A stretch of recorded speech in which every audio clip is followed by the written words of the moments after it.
खुश तो आप बहुत होंगे और आपको खुश होना भी चाहिए। भारत के वैज्ञानिकों की महान उपलब्धि पर हर भारतीय को खुश होना चाहिए। आप जानते हैं कि 23 अगस्त 2023 की जो तारीख है, ये जो दिन है, ये भारत के वैज्ञानिकों ने भारत के इतिहास में इस दिन को स्वर्ण अक्षरों से अंकित कर दिया है। क्योंकि इस दिन भारत के वैज्ञानिकों ने वो करिश्मा करके दिखाया जो आज तक दुनिया में कोई नहीं कर सका है। जी हाँ, आज तक दुनिया में कोई नहीं कर सका है। ना अमेरिका के वैज्ञानिक ऐसा कर पाए, ना रूस के वैज्ञानिक ऐसा कर पाए, ना चीन, जापान, जर्मनी और इंग्लैंड के वैज्ञानिक आज तक ऐसा कर पाए। लेकिन भारत के वैज्ञानिकों ने यह करिश्मा कर दिखाया, क्योंकि भारत का जो चंद्रयान है, भारत का चंद्रयान 3, वो चांद के साउथ पोल पर सुरक्षित जो है लैंड कर गया। यह अपने आप में बहुत बड़ी उपलब्धि है, क्योंकि इससे पहले आज तक कोई भी अभियान जो है चंद्रमा के साउथ पोल तक नहीं पहुंच पाया है। कई कोशिश हुई, लेकिन ज्यादातर कोशिश नाकाम हो गई। सभी कोशिश नाकाम हो गई। भारत ने सफलता हासिल कर ली। भारत की सफलता इसलिए भी बहुत अहम है, बहुत महत्वपूर्ण है, क्योंकि आपको मालूम है 4 साल पहले भारत इसी मिशन में नाकामयाब हो गया था। जब जो चंद्रयान 2 है, जब वो चंद्रमा के साउथ पोल पर उतरने की कोशिश कर रहा था, तो वहीं पर उसका संपर्क टूट गया और उसके बाद वो मिशन जो है वो अबॉर्ट हो गया। वो मिशन जो है खराब हो गया, नष्ट हो गया।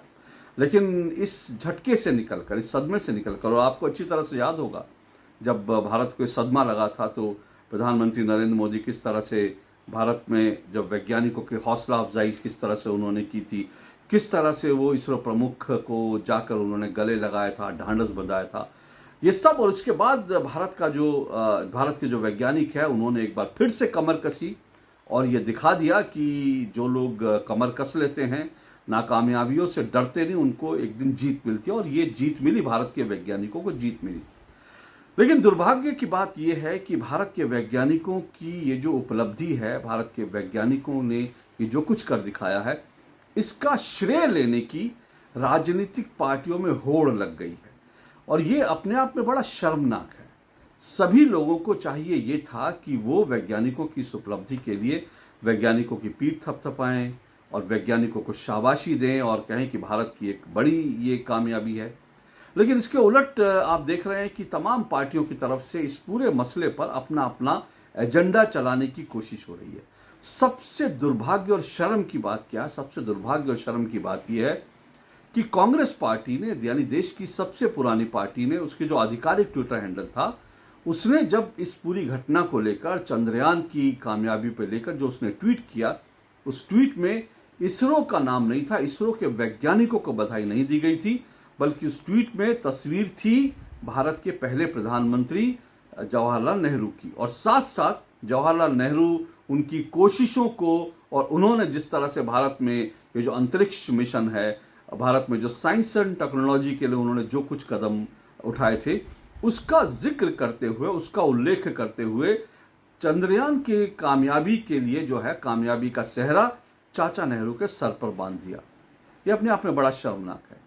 पंडित जवाहरलाल नेहरू ने देश में साइंस एंड टेक्नोलॉजी सहित कई चीजों की आधारशिला रखी और उसके कारण आज हम जो है बहुत सारे नतीजे हासिल कर रहे हैं। इसमें कोई दो राय नहीं है। इससे किसी को एतराज भी नहीं होना चाहिए, डिनाई भी नहीं करना चाहिए। लेकिन आज जो कुछ हो रहा है, उसके लिए आप पंडित नेहरू को ही अगर श्रेय दे रहे हैं, तो आप कहीं ना कहीं भारत के वैज्ञानिकों की जो उनकी कोशिशें हैं, उनकी मेहनत है, उनकी प्रतिभा है, आप उसका अपमान कर रहे हैं। पंडित नेहरू ने देश को बहुत कुछ दिया, लेकिन आज भी अगर आप देश में जो कुछ हो रहा है उसका श्रेय अगर पंडित नेहरू को ही देते रहेंगे, तो फिर सवाल ये उठता है कि 1962 में भारत को चीन के हाथों जो शर्मनाक हार का सामना करना पड़ा था, उसका श्रेय आप किसे देंगे? उसका श्रेय आप क्या पंडित नेहरू की झोली में नहीं डालेंगे? जिस तरह से चीन ने, पाकिस्तान ने भारत की जमीनों पर कब्जा कर लिया था, भारत का जो हिस्सा है, कश्मीर का जो हिस्सा है, जिस तरह से उस हिस्से पर कब्जा कर लिया, क्या फिर आज उसका श्रेय भी आप पंडित नेहरू को नहीं देंगे? और उससे भी बड़ी बात यह है, मैं उससे भी बड़ी बात कहता हूं, अगर आप वैज्ञानिकों की उपलब्धियों को अपनी कांग्रेस पार्टी अपने खाते में और देश के पहले प्रधानमंत्री के खाते में डालना चाहती है, तो फिर सवाल ये उठता है कि वैज्ञानिकों के साथ आज तक जो कुछ होता रहा, जो कुछ वैज्ञानिकों के साथ होता रहा, उसका श्रेय आप किसे देंगे? उसका श्रेय क्या कांग्रेस पार्टी को देंगे, या फिर उसका श्रेय दरअसल भारत के पहले प्रधानमंत्री पंडित जवाहरलाल नेहरू को है। अब मैं इसमें बताता हूं क्या कुछ हुआ भारत के वैज्ञानिकों के साथ। एक तस्वीर आपने देखी होगी और यह तस्वीर 1960 के आसपास की है और इस तस्वीर में दिखाया गया है कि किस तरह से भारत के वैज्ञानिक जो हैं साइकिल के ऊपर जो रॉकेट है उसके हिस्से लेकर जा रहे हैं। आज सोशल मीडिया पे लोग ये सवाल पूछ रहे हैं और बड़ा वैलिड सवाल है कि 1960 में क्या भारत के पास गाड़ियां नहीं थी, क्या भारत के पास विमान नहीं थे, क्या भारत के पास कोई और टेक्नोलॉजी नहीं थी कि वैज्ञानिकों को जो रॉकेट है उसके जो पार्ट्स हैं वो बाकायदा साइकिल पे ले जाने पड़ते थे। लोग ये याद दिला रहे हैं कि 1960 और उस समय की ऐसे बड़े सारे किस्से मशहूर हैं कि पंडित नेहरू के जो कपड़े हैं वो ड्राई क्लीन होने विमान से जाते थे कहीं के कहीं। उनके लिए ये बताया जाता है, इस तरह की चीज़ें लोग कहते हैं, बताते हैं कि उनकी जो पसंदीदा सिगरेट हैं वो बाकायदा विमान से आती थी।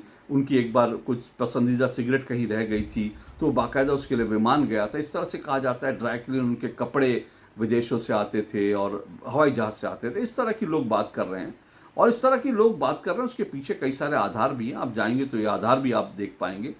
तो सवाल ये है कि भारत के वैज्ञानिकों को साइकिल मिल रही थी और सिगरेट और कपड़े ड्राई क्लीन होने के लिए विदेश से जो है विमान में जाते थे। तो लोग सवाल पूछ रहे हैं कि आखिर इसका श्रेय किसे है, किसके खाते में इसका श्रेय लिखा जाना चाहिए। फिर एक और तस्वीर है भारत में जो भारत का जो कम्युनिकेशन जो एक सैटेलाइट था उसके हिस्से जो है वो बैलगाड़ी पर जो है वो ढो के लाए जा रहे हैं। फिर सवाल उठता है क्या उस वक्त गाड़ियां नहीं थी देश में, क्या कारें नहीं थी, क्या और टेक्नोलॉजी नहीं थी कि वैज्ञानिकों को बैलगाड़ी पर अपना सामान ले जाना पड़ता था। और अगर स्पेस में जो कुछ हो रहा है, स्पेस टेक्नोलॉजी में, अंतरिक्ष विज्ञान के क्षेत्र में भारत जो कुछ कर रहा है उस सब का श्रेय अगर पंडित नेहरू को है तो फिर सवाल यह है कि इस बात का भी श्रेय पंडित नेहरू को क्यों नहीं है, क्योंकि उन्होंने भारत के वैज्ञानिकों को सुविधाएं मुहैया नहीं कराई जिसकी वो हकदार थे।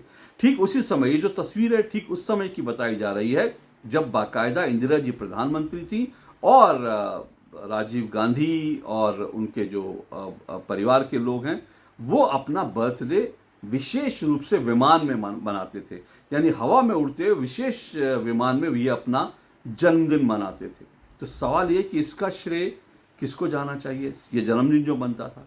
दूसरी बात, इंपॉर्टेंट बात ये भी है कि इस तरह से जो है ये भी होता था। और इसके साथ साथ आपको ये भी मालूम है कि विक्रांत जो भारत का जो समुद्री एक विमान वाहक पोत है उस विक्रांत पर भी ऐसी तस्वीरें हैं कि पंडित नेहरू अपने परिवार के साथ वहाँ छुट्टियां मनाते थे। तो सवाल यह है कि फिर वैज्ञानिकों को जो सुविधाएं नहीं मिली उसका श्रेय किसको है, ये भी देखना चाहिए।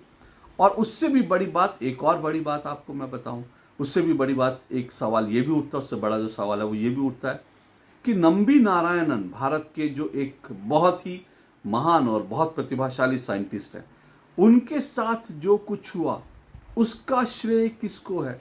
आपको अच्छी तरह से मालूम है कि नंबी नारायणन जो है भारत के एक बड़े जो वैज्ञानिक हैं। 1994 में उन्हें एक झूठे आरोप में गिरफ्तार कर लिया गया। उनको एक झूठे आरोप में गिरफ्तार कर लिया गया। उस वक्त जो है कांग्रेस और कम्युनिस्ट तमाम सरकारें थी जो केंद्र में और केरल में थी और उनको नंबी नारायणन को एक झूठे फर्जी केस में उनको गिरफ्तार कर लिया गया और उनकी जो जिंदगी थी, उनकी जिंदगी का वो हिस्सा जब वो भारत में विज्ञान के क्षेत्र में जो है बड़े बड़े काम कर सकते थे, वो हिस्सा उनको जेल में बिताना पड़ा। बाद में तमाम आरोप झूठे साबित हुए और मोदी सरकार ने बाकायदा नंबी नारायणन को जो है उनका सम्मान भी किया। और तो सवाल ये सब उठते हैं कि अगर ये सारे श्रेय तो नंबी नारायणन के साथ जो कुछ हुआ उसका श्रेय जो है वो किसके खाते में जाना चाहिए। फिर सवाल ये भी उठता है कि 1960, 70 और 80 के दशक में भारत के जो तमाम वैज्ञानिक हैं, प्रतिभाशाली वैज्ञानिक हैं, उनकी जो रहस्यमयी मौत होती रही, अचानक से वो रहस्यमय तरीकों में उनकी मृत्यु होती रही, उस सब का श्रेय किसके खाते में जाना चाहिए। और एक नहीं, ऐसे दर्जनों वैज्ञानिक हैं जो अचानक से जिनकी जो है रहस्यमय परिस्थितियों में मौत हो गई और सिर्फ मौत नहीं हुई बल्कि मौत होने के बाद उनके मौत के कारण भी तलाशे नहीं गए। तो सवाल ये है इस सब का श्रेय किसको है। होमी जहांगीर भाभा, भारत के महान साइंटिस्ट, उनकी मृत्यु जिस तरह से होती है, विक्रम साराभाई, जिन्होंने ये जो अंतरिक्ष, जिनके नाम पर ये जो विक्रम लैंडर का नाम रखा गया, और जो विक्रम साराभाई हैं, उनकी मौत जो है रहस्यमय परिस्थितियों में होती है। कोई विमान दुर्घटना में मारा जाता है, कोई अचानक से अपने घर में रहस्यमय परिस्थितियों में मृत पाया जाता है। इस तरह से जो वैज्ञानिकों की तमाम जो मृत्यु होती रही एक के बाद एक, इसका श्रेय किसके खाते में है, और इन मौतों की जांच न करवाना, इसका श्रेय किसके खाते में है। और मेरे हाथ में एक और रिपोर्ट है, सवाल यह भी है कि इसका श्रेय किसके हाथ में। और ये रिपोर्ट ये कहती है, आरटीआई से एक रिपोर्ट है, ये कहती है 4 साल में देश के 11 परमाणु वैज्ञानिक जो हैं वो रहस्यमय मौत के शिकार हो जाते हैं। 4 साल में 11 परमाणु वैज्ञानिक, और ये साल हैं 2009 से 2013 तक। याद कीजिए 2009 से 2013 देश में कौन सी सरकार थी, किसकी सरकार थी। और इन सालों में, इन 4 सालों में 11 वैज्ञानिक जो हैं, जो देश को सामरिक रूप से मजबूत बना रहे थे, परमाणु देश के कार्यक्रम पे काम कर रहे थे, अचानक उनकी मृत्यु हो जाती है। कोई जो है रेल की पटरी के पास मरा हुआ मिलता है, कोई जो है अचानक से फांसी के फंदे पे झूलता हुआ मिलता है, किसी की डेड बॉडी जो है किचन में मिलती है, और उसकी डेड बॉडी के आसपास जो है रस्सी और कॉन्डोम जैसी चीजें मिलती हैं। और इन सब में जो है ऐसे मामलों की जांच पड़ताल तक जो है वो ठीक से नहीं हुई। तो फिर सवाल ये उठता है कि इस सब का श्रेय जो है वो किसके खाते में है। ये सब सवाल हैं जो आज अगर आप वैज्ञानिकों के नाम पर, वैज्ञानिकों की उपलब्धि के नाम पर अगर आप राजनीति करेंगे, तो मुझे लगता है देश को ये सारे सवाल जो हैं आपसे पूछने चाहिए। देश पूछ रहा है, ये सारी उपलब्धियां आखिर किसके खाते में जानी चाहिए। इन सब सवालों पर सोचिएगा, विचार कीजिएगा, और अच्छा होगा कि अगर वैज्ञानिकों की या देश की उपलब्धि पर राजनीतिक पार्टियां और कांग्रेस जो है इस तरह से उसका श्रेय नेहरू जी को देना और अपने खाते में डालना बंद करें। वैज्ञानिकों की, देश की जो उपलब्धियां हैं वो देश की उपलब्धियां हैं, पूरा देश उनको सेलिब्रेट करे, लेकिन कम से कम किसी एक व्यक्ति के नाम उसको मत कीजिए। ये बहुत शर्मिंदगी वाला एक आपका कृत्य है, और इसके लिए मुझे लगता है देश को इसकी निंदा करनी चाहिए, और जो सवाल मैंने उठाए वो सवाल पूछने ही चाहिए। आज के लिए इतना ही। नमस्कार।